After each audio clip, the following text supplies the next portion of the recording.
Bom dia! O presidente Jair Bolsonaro assina hoje o projeto de lei com regras para a privatização da Eletrobras. A previsão do governo é arrecadar 16 bilhões de reais com a venda da estatal, que atua na geração e transmissão de energia. A proposta é parecida com a que o ex-presidente Temer enviou ao Congresso, mas que acabou não avançando. Uma prefeitura do interior de São Paulo está paralisada por causa de um ataque de um hacker.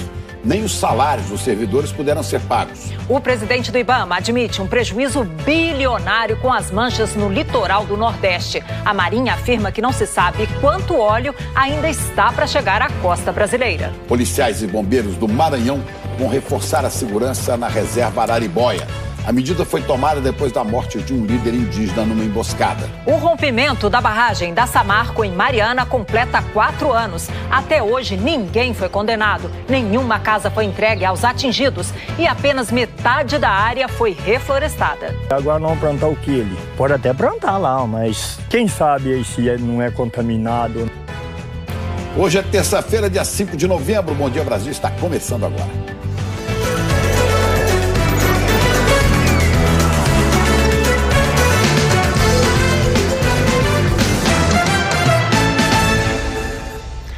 Nós abrimos essa edição do Bom Dia Brasil mostrando a situação inusitada enfrentada por moradores de uma cidade do interior de São Paulo, Chico. Olha, Juliana, a prefeitura está com serviços paralisados faz uma semana. Os funcionários estão com salários atrasados. Isso porque um hacker invadiu o sistema e bloqueou vários computadores. E faz uma chantagem, viu? Ele quer o pagamento de resgate para que tudo volte ao normal. É o assunto que mais intriga os 32 mil moradores de Barrinha, cidade tranquila a 350 quilômetros de São Paulo.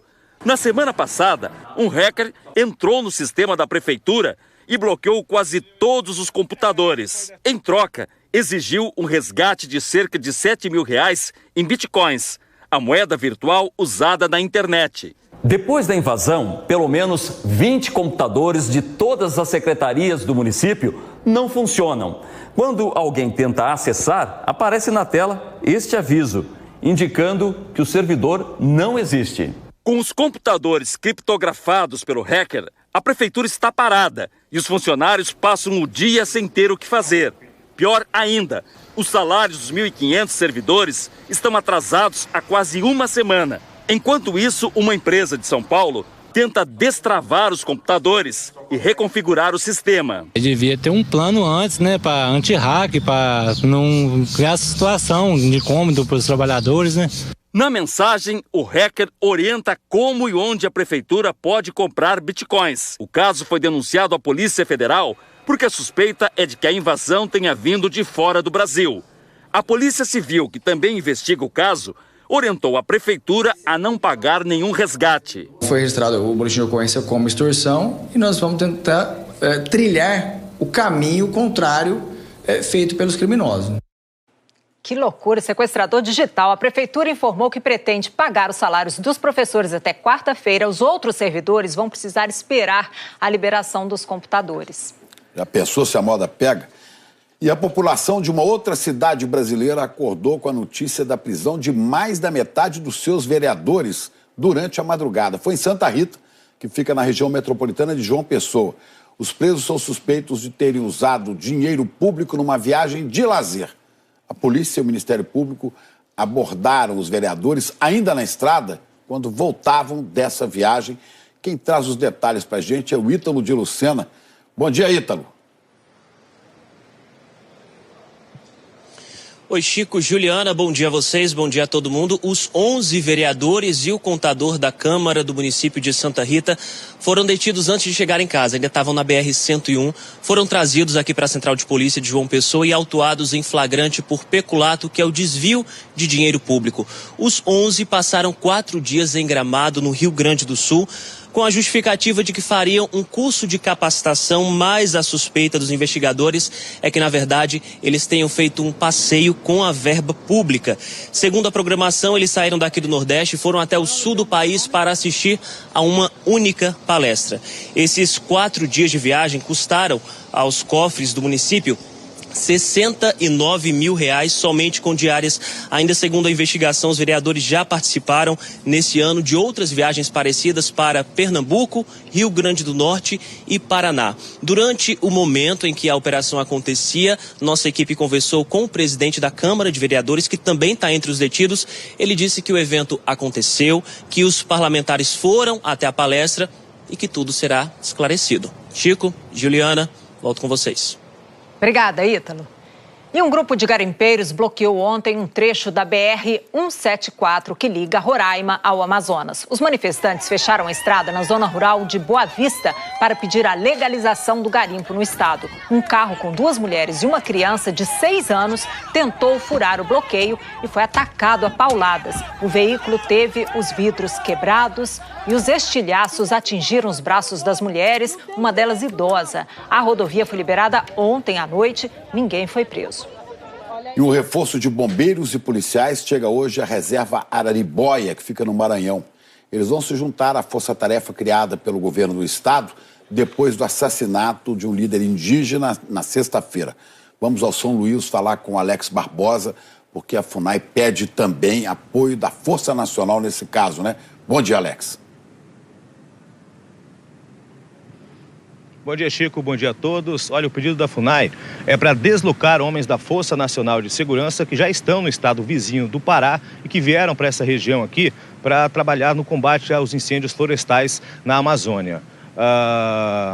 Esse pedido não foi respondido ainda pelo Ministério da Justiça e da Segurança Pública, mas a ideia é que eles fiquem por pelo menos 6 meses dentro da reserva indígena Araribóia aqui no Maranhão, né? A partir de hoje, as forças estaduais de segurança devem reforçar a presença na floresta. O governador Flávio Dino, do PCdoB, assinou ontem um decreto que cria uma força-tarefa formada por policiais civis, policiais militares e bombeiros que juntos vão trabalhar na proteção das terras indígenas em apoio às forças federais. O índio Laércio Guajajara segue sob proteção policial. Ele foi um sobrevivente da emboscada feita por madeireiros na sexta-feira, que resultou na morte do líder indígena Paulo Paulino Guajajara. Segundo o Conselho Indigenista Missionário, 5 líderes indígenas foram assassinados aqui no Maranhão nos últimos 3 anos. Chico, Juliana. Obrigada, Alex. E agora a gente fala de uma chacina, mas é uma notícia internacional. 12 cidadãos americanos, a maioria crianças, foram mortos numa chacina no México, atribuída a traficantes de drogas. Segundo a imprensa mexicana, todas as vítimas são de uma família mórmon que há anos vive no México. Algumas foram mortas a tiros, outras queimadas vivas. As primeiras 5 vítimas estavam num carro que foi incendiado pelos assassinos. Dentro do carro estavam a mãe e 4 filhos, 2 deles gêmeos de 6 meses. O veículo tinha parado na estrada por causa de um pneu furado. Quando os parentes chegaram para ajudar, se depararam com um carro queimado e também foram assassinados. 5 menores conseguiram fugir e estão desaparecidos. Nossa. E agora a notícia do óleo que atinge o litoral brasileiro. Um turista está internado em Ilhéus, na Bahia, por suspeita de intoxicação por esse óleo. Ele já tinha apresentado queimaduras depois de se banhar na água contaminada no fim de semana. Segundo o secretário de Saúde de Ilhéus, o homem passou mal ontem quando fazia uma consulta com um cardiologista. Ele teve náuseas, teve dor de cabeça, foi encaminhado para o hospital por precaução. Agora passa bem, mas está refazendo exames. E a Secretaria de Saúde trata o caso como suspeita de intoxicação. E quanto de óleo ainda pode parar pelas praias brasileiras? O Ministério da Defesa admitiu ontem que não sabe a quantidade de óleo que ainda pode chegar às praias do litoral brasileiro. Autoridades falam em prejuízos bilionários. Vamos conversar agora com o Fábio William, lá em Brasília, que tem informação sobre as investigações do vazamento, né, Fábio? Bom dia a você. Oi, Juliana, bom dia, Chico, bom dia para todo mundo. Olha, a Polícia Federal pediu ajuda da Interpol para notificar a empresa dona do navio grego. A empresa, por sua vez, diz que não tem nada a ver com a história, não tem nada a ver com óleo derramado. E afirmou que tem provas de que não provocou o vazamento. O óleo continua se espalhando. A Polícia Federal tentando avançar nas investigações. E o Bubulina, principal suspeito pelo vazamento, continua seguindo viagem. A Polícia Federal pediu informações aos países por onde o navio grego passou, mas disse que não é rápido. Por exemplo, a gente está pedindo para a Grécia quem são os donos da embarcação, quem era a tripulação, quem é o comandante dessa embarcação, documentos referentes à carga, quanto que ela abasteceu na Venezuela, quanto ela descarregou em Singapura. Já se sabe que o Bubulina fez uma transferência de óleo para outro navio em águas internacionais perto de Singapura.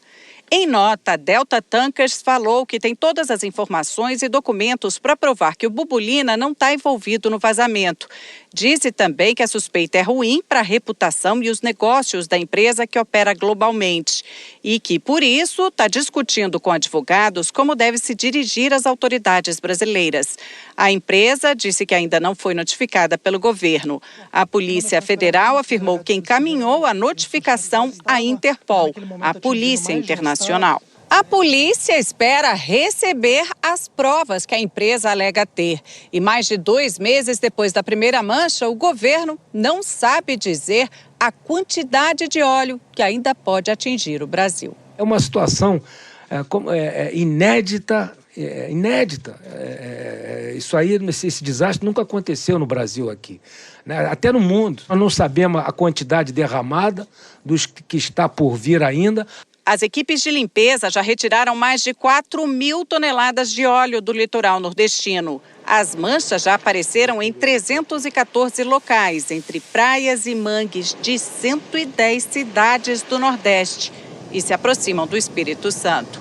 O presidente do IBAMA disse que o prejuízo pode chegar à casa dos bilhões. Mesmo sem nenhum indiciamento, o governo fala em punição aos responsáveis pelos danos ao meio ambiente, à saúde pública e ao turismo. O limite máximo da multa no Brasil são 50 milhões de reais, está na lei 9.605 de 98, mas pode ser aplicado mais de uma multa, como foi aplicado em Mariana e Brumadinho, por exemplo. Na parte civil, vai envolver também os danos operacionais, não só da União, mas dos estados e municípios, bem como, inclusive, pelo artigo 14 da Lei da Política Nacional do Meio Ambiente, os danos ao turismo local. Vai ser um dano, assim, na casa de bilhões, com certeza. Sobre os pescados da região, eu perguntei se o secretário da Pesca comeria sem medo. Olha, para a segurança da população, é necessário verificar o Serviço de Inspeção Federal. O pescado que tenha o selo do Serviço de Inspeção Federal, o Ministério da Agricultura garante que está apto para consumo. Em relação ao óleo que ainda está por vir, a Marinha explicou que as correntes marítimas em constante modificação podem levar o material, por exemplo, para países do Caribe. Juliana, Chico, é esperar e torcer para que a coisa não fique ainda pior, né? Pois é, e a questão não é só do turismo, né? E de quem vai consumir o pescado. São milhares de famílias pelo Brasil afora que vivem da pesca e que agora não tem o que fazer. Como é que vão viver? É uma situação gravíssima para muita gente nesse país. É uma loucura. Parece que a gente vive um pesadelo permanente por aqui. Obrigado. Vamos falar agora do tempo. Previsão de temporais para várias cidades, várias regiões brasileiras. Tiago Scheuer, a postos em São Paulo. Bom dia, Tiago. Em algumas regiões a chuva vem agora de manhã ainda, é? Vem sim, Chico. Bom dia para você, bom dia Brasil, para Juliana também. Já está chovendo, né, desde cedo no norte do Rio Grande do Sul, em várias partes de Santa Catarina, também da divisa com o Paraná. A região sul está dominada por muitas nuvens de chuva, você consegue vê-las aqui, ó. Uma baixa pressão está levantando o ar e ajudando a formar essa chuva toda. Em Floripa, chove e para o dia todo. E aí o sol vai até aparecer pouco hoje, viu? Máxima de 26 graus. Mas não é só o sul que está na rota dos temporais hoje, não. Você vê aqui, ó, nessa grande área em laranja, né? Pega o sul, pega também em São Paulo o estado inteiro, Triângulo Mineiro, sul de Minas, também Goiás, DF, parte de Mato Grosso do Sul e até o leste de Mato Grosso e sul do Tocantins também, nessa rota da chuvarada. Tem muita chuva forte à tarde em Brasília, né, e em São Paulo. Você vê aí grandes acumulados. E em Curitiba essa chuva aí, ó, 30 milímetros, deve chegar agora pela manhã já.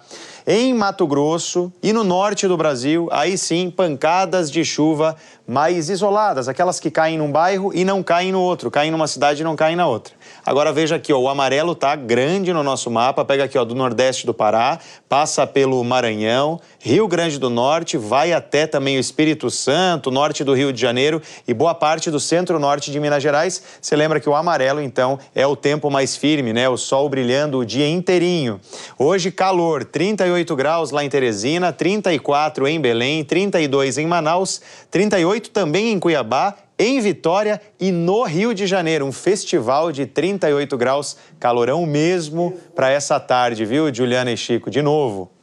Já está muito quente, Tiago, muito quente mesmo aqui no Rio de Janeiro. Agora, a minha pergunta é se esse calorão que você mostrou aí nessas regiões vai continuar amanhã. Olha, Juliana, ele vai continuar na maioria do Brasil, né? Mas aqui em São Paulo e aí no Rio de Janeiro vai dar uma refrescada amanhã por causa da chuva.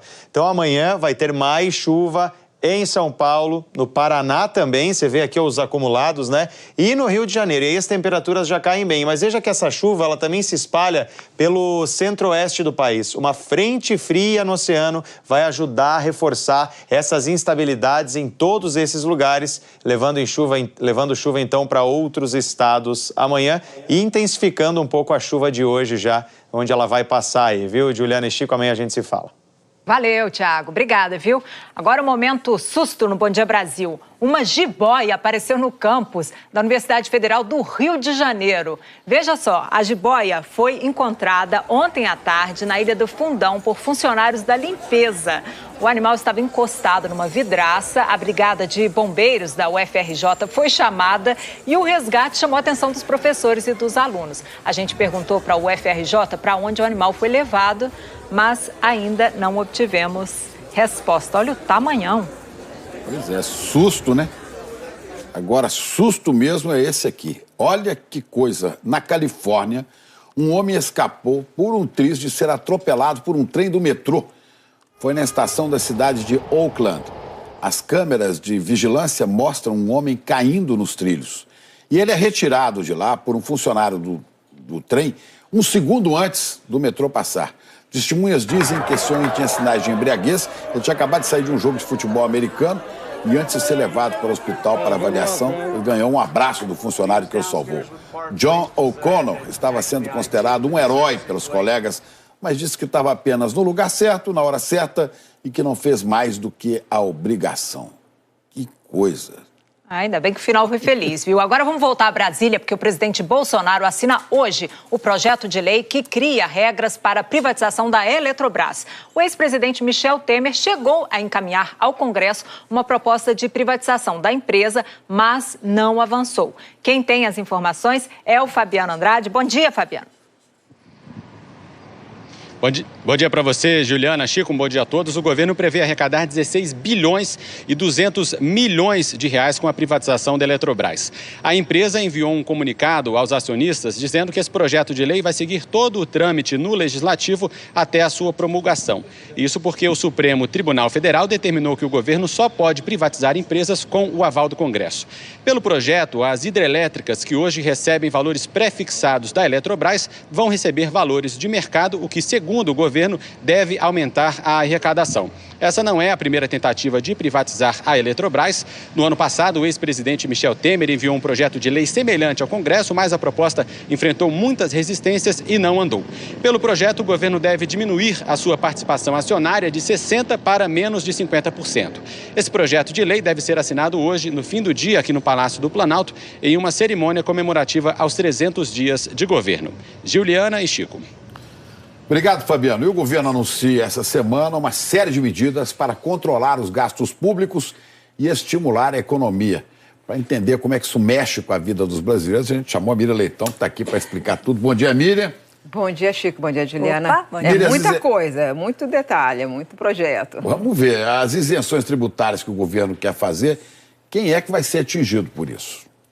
Olha, na verdade, as isenções tributárias são muitos projetos. Então, afeta, por exemplo, desde a indústria automobilística, que tem uma isenção tributária, mas o primeiro item considerado mais importante das isenções tributárias é o Simples. Então, o Simples pode perder, esse é 10% da isenção, que vai ser perdido cada um dos projetos, exceto a Zona Franca de Manaus. O governo não vai mexer na Zona Franca de Manaus. Ô Miriam, hoje tem quiz aqui no Bom Dia Brasil, viu? Quero ver se você tá na ponta da língua. Eu quero saber da desvinculação dos gastos com saúde, educação. Como é que fica isso? Como é que muda?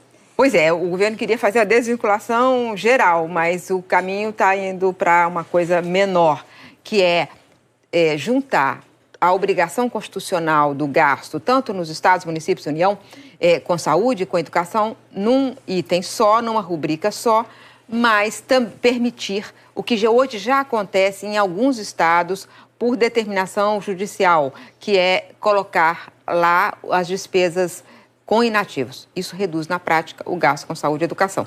Mas o Espírito Santo, por exemplo, conseguiu fazer isso porque entrou na justiça para que seja calculado lá dentro despesa com inativo. Vamos ver o quiz, continua. Continua, então vamos lá, agora sou eu. E vai mudar a correção das despesas pela inflação? Olha, isso tinha se pensado em fazer com que todos os benefícios previdenciários que hoje são corrigidos pela inflação ou pelo salário mínimo perdessem essa vinculação com essa correção. Mas isso já foi abandonado. O que vai permanecer é que funcionários públicos perderão essa correção automática. Aliás, o aumento anual dos salários dos servidores, que hoje está na Constituição, eles vão tentar tirar da Constituição.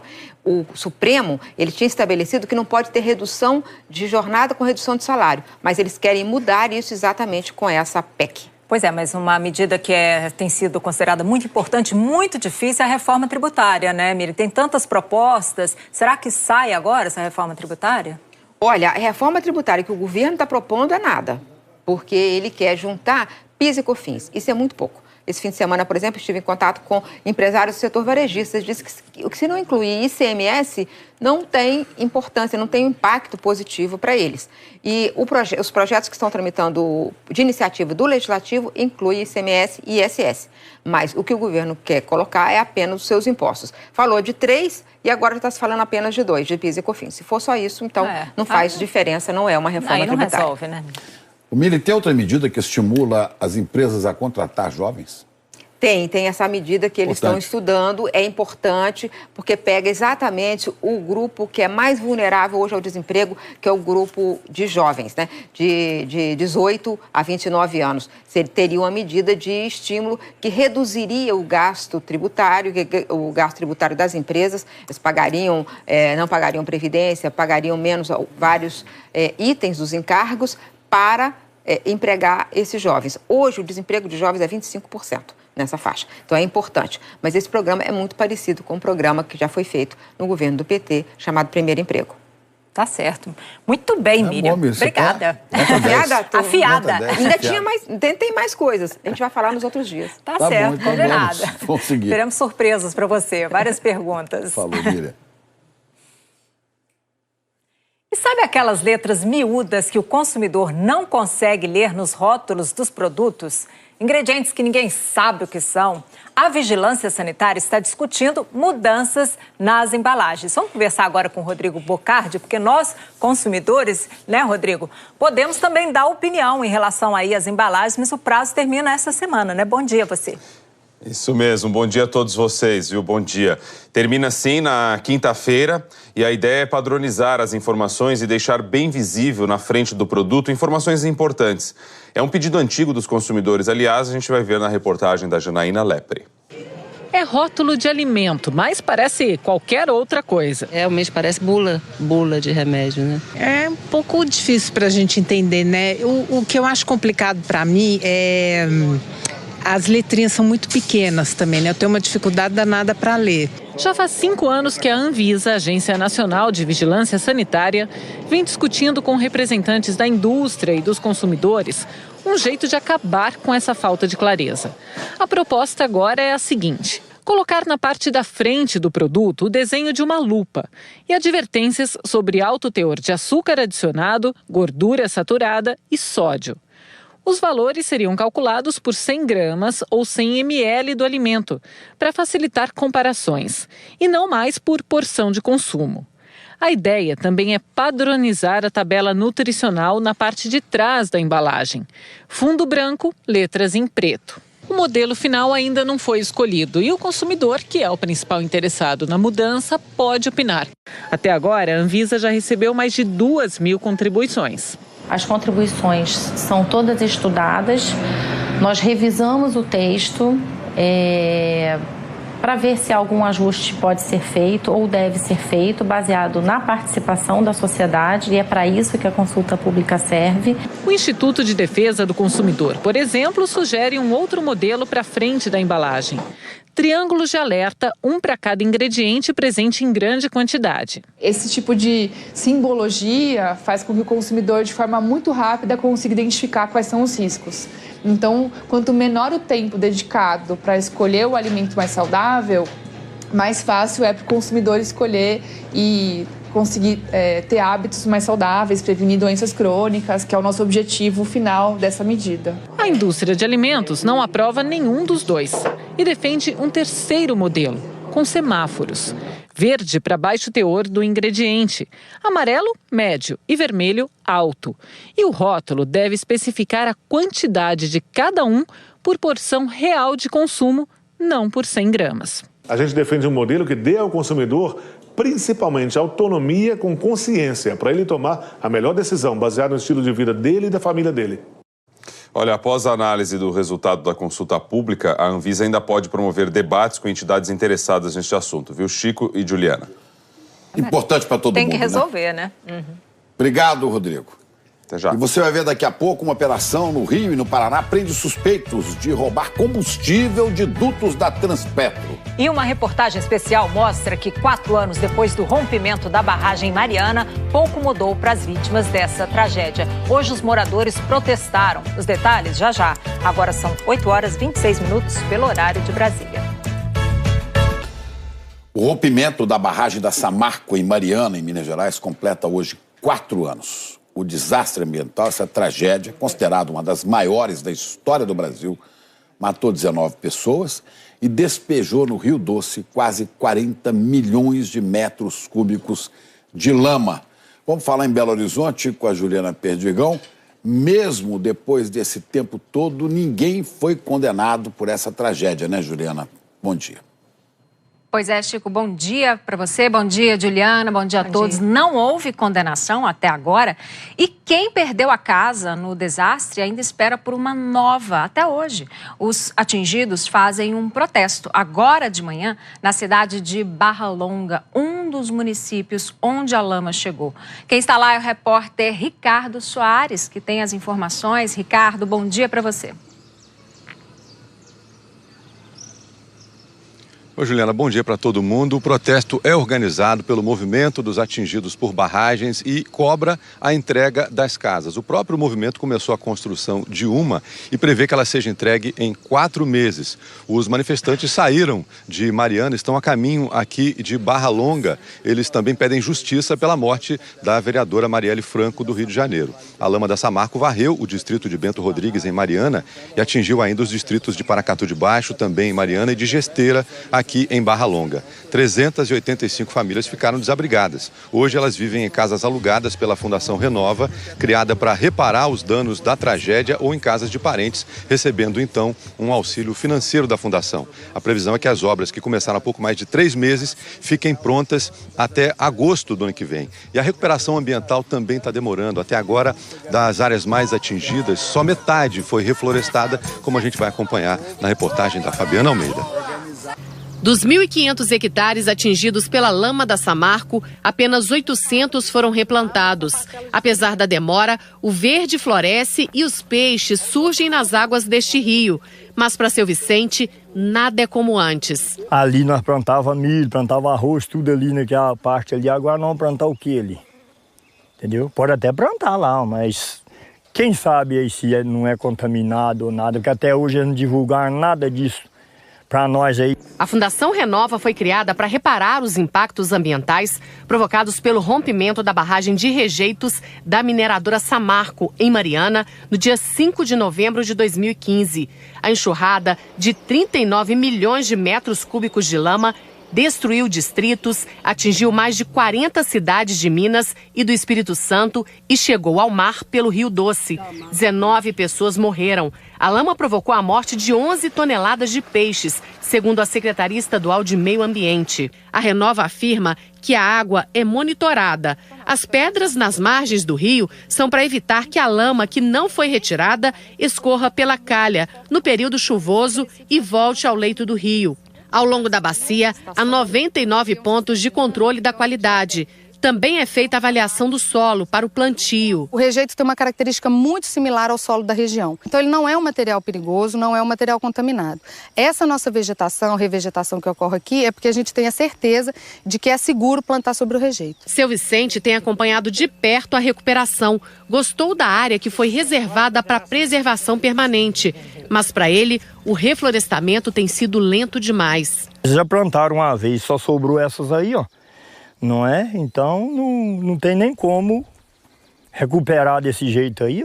Tem o que já vai para 4 anos já e até hoje está desse jeito. Depois de 4 anos, ainda encontramos fortes lembranças do rompimento da barragem. Nesta casa, as marcas de lama estão por todos os lados e no entorno ainda há rejeito de minério. O que a Renova fez na época foi aplanar, ou seja, espalhar o rejeito nas áreas de lavoura, na área de baixada. Mas esse nunca foi removido. O reflorestamento ou a restauração ecológica demora um tempo para acontecer. Não é simplesmente cobrir a região com plantas e com árvores e esperar que isso volte a trazer o equilíbrio para essa terra. Então a gente precisa de animais que voltem a ocupar esse solo, a gente precisa de animais que voltem a espalhar sementes para poder realmente você construir uma floresta. Aí vai tempo, hein? A Samarco informou que tem feito todos os esforços para reparar os danos causados e que mais de 6 bilhões de reais já foram destinados às ações da Fundação Renova. A Vale e a BHP Billiton, controladoras da Samarco, disseram que lamentam os danos e que estão prestando todo o suporte para a Fundação Renova. A tragédia em Mariana também é o tema do podcast O Assunto de hoje. Fique ligado. Aqui em São Paulo, uma área de preservação no Parque do Jaraguá foi queimada em um incêndio. O fogo que começou ontem de manhã demorou para ser controlado. Dos 15 mil litros de água disponíveis no parque, os 15 mil litros, melhor dizendo, não foram suficientes para apagar as chamas. E aí foi preciso o helicóptero da polícia para buscar água num lago ali perto e ajudar no combate. No fim de semana, o incêndio atingiu 11 hectares da Fazenda do Carmo, que fica ao lado do Parque do Carmo, na Zona Leste. Desde a madrugada de sábado, os bombeiros receberam 1.032 chamados de fogo em mata.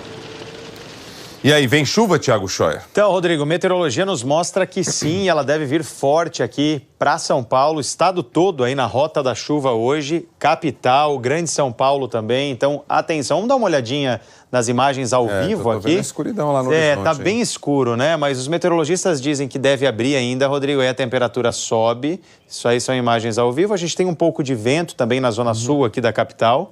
E aí depois, claro, que isso abrir, né? Saiu o sol, a gente deve chegar a 33, atualizou, tá? Acabaram de atualizar, a temperatura vai cair um pouquinho a máxima, então é 33 à tarde e à noite por volta aí de 20 graus e 40 milímetros de chuva, isso é muita coisa, né? Então sai o sol e depois vem as pancadas bem fortes à tarde. Amanhã, como é que fica, hein? Vamos olhar amanhã e até o fim da semana, até porque as temperaturas elas vão baixar bem, né? Amanhã já chegam a 24, depois na quinta 27, 26, 25, fica tudo abaixo de 30 graus e pela manhã temperaturas entre 17 e 18 graus. Repara que amanhã não tem nem sol previsto aqui para a capital, né? A gente deve ter ainda 10 milímetros, na quinta 20, na sexta 20 também, no sábado 15. Então a gente deve ter chuva e temperaturas mais baixas ao longo da semana até o fim de semana. Até o fim de semana, então nessa pegada, Nessa calorão pegada. pelo menos um pouco. Já dá um distante, refresco, pelo menos. É verdade. Até amanhã, gente. Valeu, obrigado, Tchau. viu?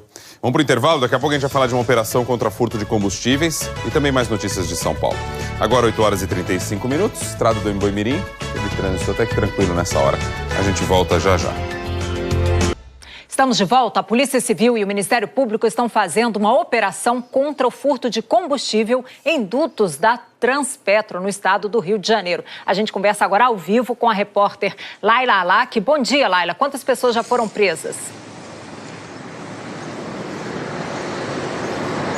Bom dia, Juliana. Bom dia, Chico. Até o momento, 5 pessoas foram presas. Elas são acusadas de integrar a organização criminosa que furtava petróleo e derivados nas cidades de Carapebus, Quissamã e Macaé, no norte do Rio. Aqui em Cabo Frio, de onde a gente fala ao vivo, um homem foi preso nesta manhã. Ele é suspeito de perfurar os dutos da Transpetro. As investigações da Polícia Civil e do Ministério Público apontam que o grupo chegava a desviar 150 mil litros de petróleo por semana, um prejuízo estimado de R$700 mil para a estatal. Um policial militar também foi preso na cidade de Campos. Ele ajudava a quadrilha com informações privilegiadas sobre operações policiais. Além dele, a quadrilha contava também com a ajuda de 2 vigilantes contratados por uma empresa que prestava serviços à Transpetro. O petróleo furtado era destinado para uma empresa em Rolândia, no Paraná, que também foi alvo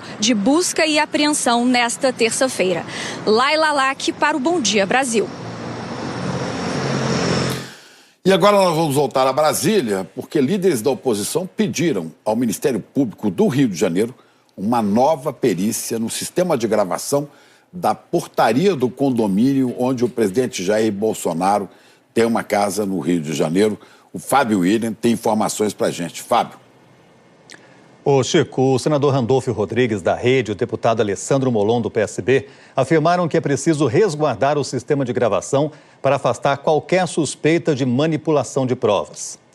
No sábado, sobre o conteúdo do sistema de interfones do condomínio, o presidente Jair Bolsonaro disse, abre aspas, nós pegamos antes que fosse adulterado, fecha aspas.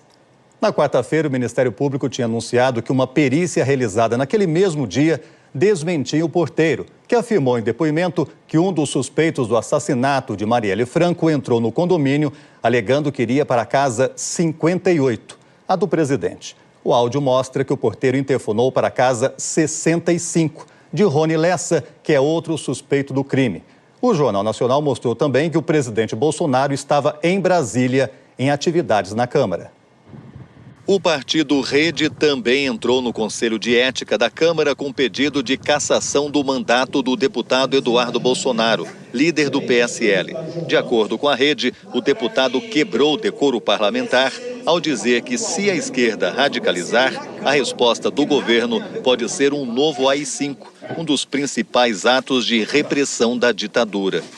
O deputado Eduardo Bolsonaro já se desculpou pela referência ao ato da ditadura e disse que, de qualquer forma, parlamentares têm imunidade para manifestar suas opiniões livremente. Juliana Chico. Ô Fábio, peço que você continue aqui com a gente, porque outro assunto aí de Brasília é a discussão no Supremo sobre a legalidade do decreto que transfere o Conselho Superior do Cinema do Ministério da Cidadania para a Casa Civil. Ô Fábio, essa mudança tem mobilizado artistas, cineastas? Ô, Juliana, essa mudança foi questionada no Supremo Tribunal Federal pelo partido Rede Sustentabilidade. No decreto, o presidente Jair Bolsonaro reduziu o número de cadeiras dos representantes da indústria do cinema e da sociedade civil. A Rede diz que houve uma tentativa de esvaziar o Conselho e censurar a produção audiovisual brasileira.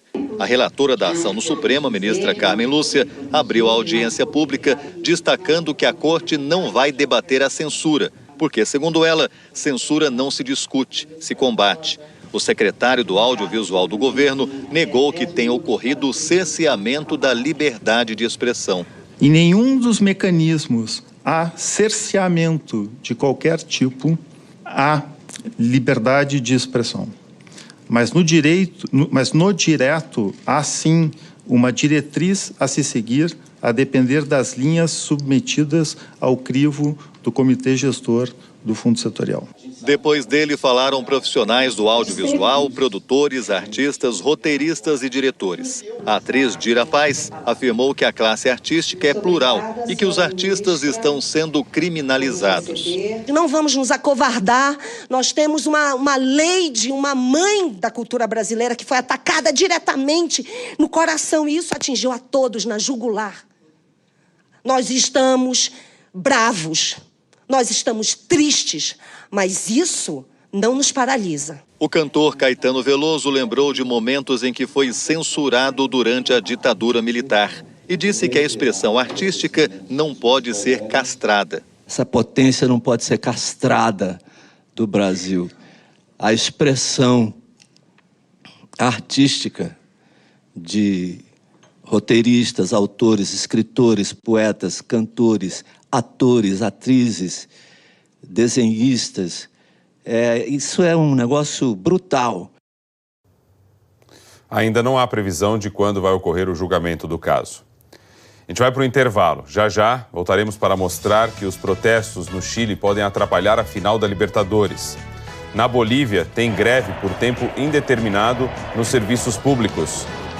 E vamos trazer também outras notícias de São Paulo. A gente segue monitorando o trânsito e o transporte, sobretudo para vocês, nesta manhã de terça-feira, agora 8h44. Na Bolívia, opositores anunciaram greve por tempo indefinido no serviço público para pressionar o presidente Evo Morales a renunciar. Hoje acabou o prazo de 48 horas dado ao chefe de Estado para deixar o cargo. O líder do Comitê Cívico da cidade de Santa Cruz, Luiz Fernando Camacho, convocou opositores a fechar pacificamente as fronteiras do país. A oposição e movimentos cívicos não reconhecem o resultado da eleição do dia 20 de outubro, que reelegeu Morales para um 4º mandato após uma contagem conturbada de votos. Inicialmente, eles exigiam um segundo turno, só que agora correntes mais radicais pedem a anulação do resultado e querem a renúncia de Morales. A Organização dos Estados Americanos já começou uma auditoria da votação, resultado que deve sair ainda este mês. Obrigado, Chico. Olha só. O presidente do Chile garantiu que não vai renunciar. Sebastián Piñera deu a primeira entrevista após 18 dias de protestos no Chile. Opositores apresentaram uma denúncia de crime constitucional contra o presidente chileno por violação dos direitos humanos durante as manifestações. Piñera sustenta que foi eleito democraticamente e que a acusação não vai avançar. Os chilenos continuam nas ruas pedindo reformas e redução das desigualdades. Os protestos no Chile podem mexer, inclusive, com a final da Libertadores entre Flamengo e River Plate, final marcada para o dia 23. Dirigentes dos dois clubes, da CBF e da Federação Argentina, se reúnem hoje à tarde na sede da Conmebol, no Paraguai. Aí vão decidir se mantém o jogo em Santiago, mas em outra data, ou se transferem a partida para o Paraguai. Prefeito de São Paulo, Bruno Covas, vai continuar no hospital. Os médicos pretendiam dar alta para ele ontem, mas surgiu uma complicação. A repórter Laura Cassano explica para a gente melhor. Bom dia, Laura. Oi, Rodrigo, bom dia. Olha, novos exames detectaram um novo coágulo, um pequeno coágulo, dessa vez no coração do prefeito Bruno Covas. E aí, por causa desse diagnóstico, os médicos decidiram, então, mantê-lo internado, para que eles possam fazer justamente o ajuste, da medicação. Mas esses novos exames, Rodrigo, eles também trouxeram boas notícias. Sabe aquele quadro de embolia pulmonar que a gente vinha acompanhando? Pois é. Pelo menos a embolia teve uma melhora. Então, a previsão daqui para frente é que o prefeito Bruno Covas passe por uma nova sessão de quimioterapia em 2 semanas. Vai ser a segunda de uma série de 3 sessões agora nessa primeira fase de tratamento, mas, por enquanto, ainda não há previsão de alta, Rodrigo. Ok, Laura, muito obrigado pela atualização. 7 pessoas morreram afogadas e 13 estão desaparecidas em 5 praias da Baixada Santista. Os turistas desapareceram entre sábado e segunda-feira. De acordo com os bombeiros, as principais vítimas de afogamento são pessoas que não conhecem as praias direito. Os casos de mortes por afogamento aumentaram 31% esse ano em comparação com o mesmo período de 2018. Temos o registro também de um incêndio que destruiu parte de uma loja na zona sul da capital paulista. O fogo começou na parte de cima da loja de departamentos, fica ali na região de Santo Amaro, zona sul. Os bombeiros não sabem dizer com certeza como o incêndio começou, mas acredito que isso pode ter ocorrido por causa de um curto-circuito. Como existe risco de o prédio desabar, ele vai ficar interditado. 8h51, Glória. Rodrigo, trazendo algumas imagens ao vivo aqui da cidade de São Paulo, dando uma olhada no trânsito ali na região da Aricanduva, para o pessoal que vai pegar a Radial Leste e também a marginal do Rio Tietê. Câmera molhada aí na região da Aricanduva, chove por lá, pela Zona Leste. Quem vai pegar a Radial Leste enfrenta um pouco de lentidão e quem vai pegar também a marginal do Rio Tietê enfrenta congestionamento nesse momento. Saindo daqui, a gente dá uma olhadinha na região da Bandeirantes, da Avenida dos Bandeirantes, perto do aeroporto de Congonhas. Opa, tivemos um probleminha ali no sinal da Avenida dos Bandeirantes, mas a gente mostra aqui como é que está a marginal do Rio Pinheiros, então. Perto daqui, perto da nossa ponte estaiada, agora sim, mostrando para vocês o trânsito no sentido da Castelo Branco. Na Local e na Expressa, trânsito bastante congestionado. Há excesso de veículos, não temos informação de acidentes nesse trecho da marginal do Rio Pinheiros. Mostrando também aqui como é que estão os principais corredores de ônibus da cidade de São Paulo no sentido do centro da cidade. Na região central, já tudo muito congestionado, mas a gente destaca também alguns corredores de ônibus aqui na Zona Sul. Corredor do Campo Limpo, corredor da João Dias e corredor aqui também da Guarapiranga, na região de Santo Amaro, também chegando por ali. Tudo bastante congestionado ainda no sentido do centro. Valeu. Vamos para o intervalo? Já, já. É Natal. O comércio antecipou os apelos natalinos para tentar atrair os consumidores, hein? 8h52.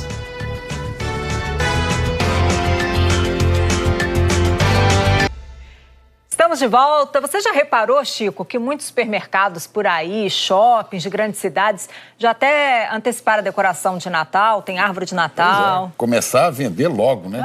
É isso aí. Papai Noel tá chegando. Rodrigo Bocardi, já é Natal por aí também? Você já tá enfeitando a sua árvore aí? Pra que tanta pressa? Eu já tô de Mamãe Noel aqui, Rodrigo. É isso aí, tô vendo. Feliz Natal pra vocês, desde já. Chegou. Pra que tanta pressa? Para faturar um pouquinho mais. A gente está no início de novembro, dia 5, né, mais precisamente. Mas para o comércio, o Natal já chegou. Antecipação para estimular as vendas. A expectativa dos lojistas de shopping e donos de supermercados é que os consumidores comprem mais do que no ano passado. Não se assuste se você passar por uma rua enfeitada assim e achar que já é Natal. Ou se estiver no mercado e der de cara com panetones, frutas secas e um cartaz para não deixar dúvidas. Ainda é novembro, mas o Natal chegou. Bom, pelo menos a época de vendas de produtos natalinos. E funciona. A gente até antecipou um pouquinho, principalmente panetone e chocotone, já tivemos um aumento até relevante de faturamento. Para que esperar para sentir o gostinho do Natal? Por Valdir, esse panetone não é para fazer estoque para o fim do ano. Para comer, vai comer. Panetone o ano todo. Esse ano, a Associação Paulista de Supermercados espera um crescimento de 6% nas vendas em comparação com o ano passado. E até o Papai Noel já começou a receber pedidos. A campanha de Natal dos Correios foi lançada nesta segunda-feira. Você já pode escrever uma cartinha ou entrar no espírito e adotar uma. O Papai Noel do shopping também já chegou. Não é pressa, é estratégia de vendas. Quanto mais cedo a decoração ficar pronta, mais tempo as pessoas têm para planejar e até para antecipar as compras. Isso tem reflexo no faturamento. Esse shopping center de São Paulo investiu esse ano R$1 milhão na decoração para atrair o público. O plano é transformar cada visitante num comprador. O maior desafio nosso, né, justamente é fisgar esse consumidor, aproveitar que a gente tem mais dias, é mais público vindo ao shopping e já ele perceber que ele já pode estar comprando o presente para aquela pessoa que ele entende que ele tem que presentear. O clima antecipado de Natal ainda pega muita gente de surpresa. Até me surpreendi agora. Achei bem rápido. Você não esperou chegar aqui e encontrar a decoração? Não esperava. Mas alguns consumidores já se adequaram a esse calendário comercial. A gente acaba comprando, né? A gente vem aqui para fazer uma coisinha, ver tudo enfeitado, a gente se anima. As crianças ainda nem pensam nisso, claro. Mas elas também se encantam com a magia da temporada. Quem que é aquele? É o Papai Noel que empurra. E o que ele jogou pra você? Jogou presente. Para quem quiser ser o Papai Noel das crianças que mandam cartinha para os Correios, na página do Bom Dia Brasil na internet tem todas as informações de como adotar uma carta e tornar o Natal desses pequenos um Natal mais feliz. Isso aí, Chico e Juliana. César Menezes diz que as crianças não pensam nisso. Criança sente no ar. Nem precisa ver uma árvore, nem Papai Noel, nem nada, que já está pedindo presente pro Natal. Espera Natal desde sempre, né? Já pode ir botando sua roupa vermelha, sua barba branca e me embalhar os sinos, viu, Dom Rodrigo? E pela quantidade tem que ser um saco grande. Como é que é? Pela quantidade de crianças tem que ser um saco grande. Pode ser uma boa estratégia para o consumidor também, viu, gente? Ir comprando devagarzinho, com calma e procurando os melhores preços, não é isso? Pois é. E nós vamos chegando ao fim do Bom Dia Brasil. É isso aí, Rodrigo. Agora vamos falar com o Fábio William. Pois é, a Polícia Federal cumpre mandados de busca e apreensão e medidas de sequestro de bens por determinação do ministro do Supremo Tribunal Federal, Luiz Edson Fachin. Segundo informações da polícia, são mandados contra pessoas ligadas a políticos com foro privilegiado. Claro, a gente acompanha essa operação. Uma ótima terça para todo mundo. E aqui a gente falou mais cedo da tragédia da Samarco, que hoje faz 4 anos, né? Mas neste ano também houve o desastre em Brumadinho. E a Agência Nacional de Mineração vai apresentar hoje um relatório sobre o histórico da barragem que se rompeu em janeiro. E a gente vai acompanhar essa história. Boa terça-feira para vocês. A gente falou no jornal sobre a visita do presidente francês à China, né? Pois o Emmanuel Macron foi lá para, entre outros compromissos, para inaugurar uma filial do Museu Pompidou em Xangai.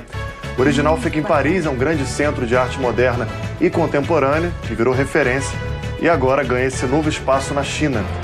Legal, né? Mais um museu francês com filial em outro país. 2 anos atrás foi inaugurado o Museu do Louvre, em Abu Dhabi. Ótima terça-feira para todo mundo. Até amanhã. Isso aí, obrigada, Rodrigo.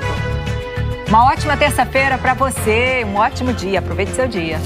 Obrigado pela sua audiência. Em várias cidades de Minas Gerais que estão comemorando hoje 142 anos. Cabo do Rio Claro, Manhuaçu, São Francisco, tem um montão aí. Parabéns para vocês e a gente volta amanhã.